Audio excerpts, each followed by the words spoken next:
आपका हस्बैंड मेरा हस्बैंड है.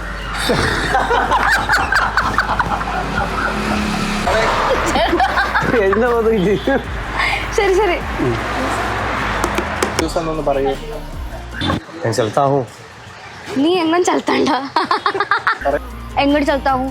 ഈ എങ്ങോട്ടും പോണ്ട. ഇത്ര നേരം ഞാനിവിടെ നിന്നല്ലേ? പക്ഷെ ഇത്ര നേരം അല്ലല്ലോ. എന്തായിരുന്നു ഡയലോഗ് പറ. ആ ഞാൻ ഇങ്ങനെ നിന്നിട്ടാ ചലത്താവും. ഞാൻ ഇങ്ങനെയോ സോറി 3 മണിക്കൂറല്ലേ ചേട്ടനെല്ലാം അറിയണോ?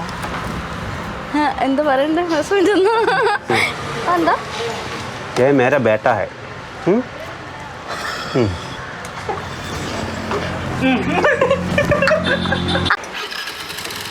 പോട്ടെ രണ്ടു ദിവസം ഇങ്ങനെ നിൽക്കുന്നേ.